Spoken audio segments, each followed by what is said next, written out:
આજે આપણે સુરેખ પથ પર ગતિ પાઠ 2 નું ઉદાહરણ 2 જોઈશું.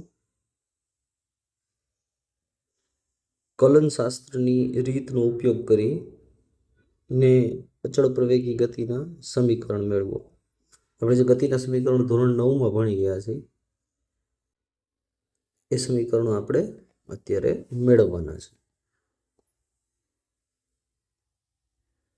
અચળ ગતિના સમીકરણો જે છે,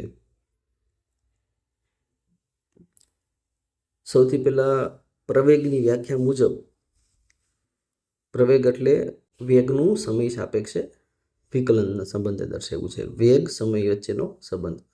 પ્રવેગ બરાબર ડીવીના છેદમાં ડીટી એટલે કે વેગનું સમય સાપેક્ષે વિકલન. ડીવીને સૂત્રો કરતા બનાવી અને ડીટીને આગળ જઈને ગુણાકારમાં મૂકી દીધું છે, તો ડીવી બરાબર એ ડીટી થશે. બંને બાજુ સંકલન લેતા શું કીધું છે કે V0 વેગથી શરૂ થાય છે અને V વેગે આ ગતિ પૂરી થાય છે, તો V0 થી લઈને V વેગ સુધીનું સંકલન લીધેલું છે.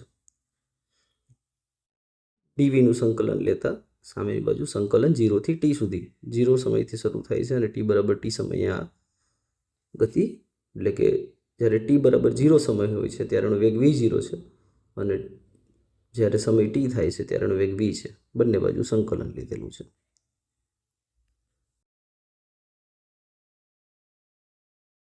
અહીંયા કોઈ પદ નથી એટલે સંકલન v થશે.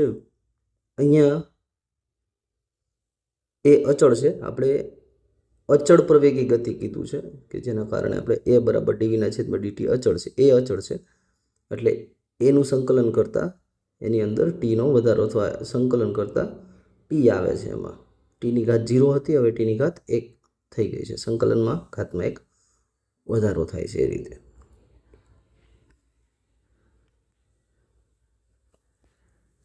ઉપરની અને નીચેની લિમિટ્સ મૂકતા v માઇનસ V0 બરાબર a ટી માઇનસ 0 એટલે કે ટી. આવી રીતે આપણને જે સમીકરણ મળે છે v માઇનસ V0 બરાબર at. v બરાબર V0 વત્તા at સમીકરણ નંબર 1.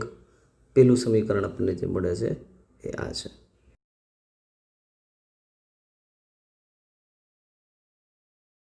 સ્થાન સમયના સંબંધ વચ્ચેનો સંબંધ, સ્થાન અને સમય વચ્ચેનો સંબંધ એટલે કે વેગવાળો સંબંધ જે છે, બરોબર છે, એ છે ડીએક્સના છેદમાં ડીટી બરાબર v, બરોબર. પણ અચળ નથી, યાદ રાખજો કે આ જે ટર્મ છે એ અચળ નથી. dx બરાબર v dt, બરોબર. બંને છેદના જે ડીટી છે એ સામેની બાજુ લઈ જાય અને dx બરાબર v dt બનાવેલું છે. બંને બાજુ આપણે સંકલન કરીએ તો આપણને શું મળે છે? તો આપણને મળે છે સંકલન x0 થી લઈને પ્રારંભિક સ્થાન છે x0 અને x છે એ અંતિમ સ્થાન છે, તો x0 થી લઈને x સુધીનું સંકલન કરવા માટે સંકલન dx બરાબર t બરાબર 0 થી લઈને t સુધીનું v dt મળે છે.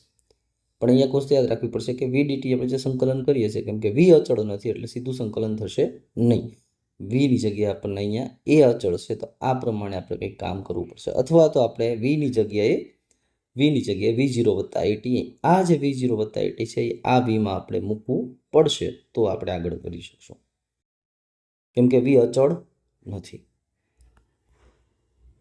v ની જગ્યાએ V0 વત્તા at મૂકી દીધું છે, સમીકરણ 1 ઉપરથી આવ્યું છે, અને અહીંયા x સંકલન કર્યું છે જે x0 થી લઈને x સુધીનું સંકલન છે. x માઇનસ x0 બરાબર, હવે V0 નું સંકલન કેમ કે અચળ છે તો t સાથે ગુણાકાર થશે અને atમાં એ અચળ છે, t ચલિત છે તો એનો સ્ક્વેર થશે, વર્ગ થશે, t²/2 એનું સંકલન થશે. આખાને 0 થી t સુધીની લિમિટ આપેલી છે. V0t વત્તા હાફ એટલે 1/2 જે 1/2 આગળ લઈ લીધા છે, atનો વર્ગ અને લિમિટ મૂકી દેશો એટલે 0 વાળી લિમિટમાં કોઈ જવાબ નહીં આવે, એટલે કે પેલા અપર લિમિટ મૂકવાની માઇનસ લોઅર લિમિટ વાળું પદ 0 થઈ જશે. કેમ 0 થશે? તો કે t લોઅર લિમિટ જ્યારે મૂકીએ આ 0 વાળું બધા 0 થઈ જશે. V0t એટલે કે V0 ગુણ્યા 0 અને ATનો સ્ક્વેર કે ટી જગ્યાએ 0 મૂકશો એટલે આ પદ 0 થશે. એટલે બાદબાકીવાળું પદ અહીંયા લખેલું નથી.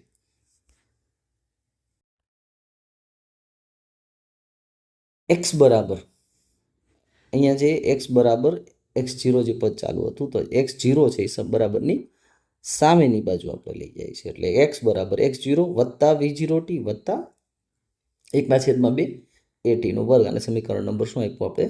2 આપ્યું. આ સમીકરણ નંબર 1, અહીંયા સમીકરણ નંબર 2 મળેલ છે. હવે વેગ સ્થાન વચ્ચેનો સંબંધ આપણને ખબર છે કે a બરાબર dv/dt થાય. dv/dx અને dx/dt આવી રીતે પણ લખી શકાય. તો વેગ સમય વચ્ચેનો આલેખ આપણને વેગ સમય વચ્ચેનો સંબંધ આપણને a બરાબર dv/dt અથવા dv/dx dx/dt એટલે dv/dx ગુણ્યા v કરી શકાય. એટલે શું કર્યું? a આને dx/dt ને v નામ એને v કહી દીધું આટલે અહીંયા. અને ત્યારબાદ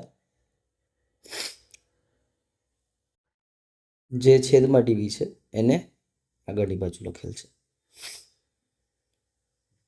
vdv અને dx ને સામે જવા દીધું. એવી રીતે બને છે vdv a dx. ત્યારબાદ બંને બાજુ સંકલન કરતા એટલે કે vdv નું સંકલન કર્યું 0 થી v, v0 થી v અને x એ આ બાજુ adx નું સંકલન કરેલ છે એટલે x0 થી લઈને x સુધીનું આપણે સંકલન લીધેલ છે.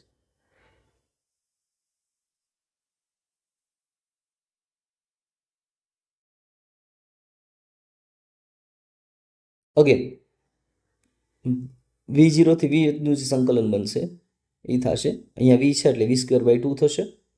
એટલે કે v નો વર્ગ ઘાતમાં 1 વધારો છે નવી ઘાત ભાગાકારમાં એટલે કે v²/2 થશે. અને a dx છે એટલે આની સાથે a ગુણ્યા x ગુણાકારમાં આવશે.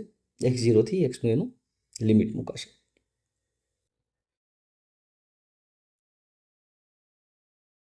અપર લિમિટ ને લોઅર લિમિટ ને મૂકીએ એટલે અપર લિમિટ v થશે એટલે કે v², લોઅર લિમિટ v0 મુકાશે એટલે v0², બેની બાદબાકી ભાગ્યા 2 કેમ કે છે જ કોમન ભાગ્યા 2 બરાબર a x - x0 મુકાશો. v² - v0², v² - v0² છે આ પદ હતું એમાંથી છેદમાં 2 છે એ ગુણાકારમાં સામે લઈ ગયા અને -v0 હતા એ સામે જઈને +v0 થઈ જાય છે. ત્રીજું સમીકરણ આની પહેલા આપણે બે સમીકરણ મેળવ્યા. એક અહીંયા મેળવ્યું અને આની પહેલાનું એક આપણે સમીકરણ મેળવ્યું હતું v બરાબર v0 વત્તા at. એટલે આવી રીતે ગતિના 3 સમીકરણો બને છે. Okay, thank you.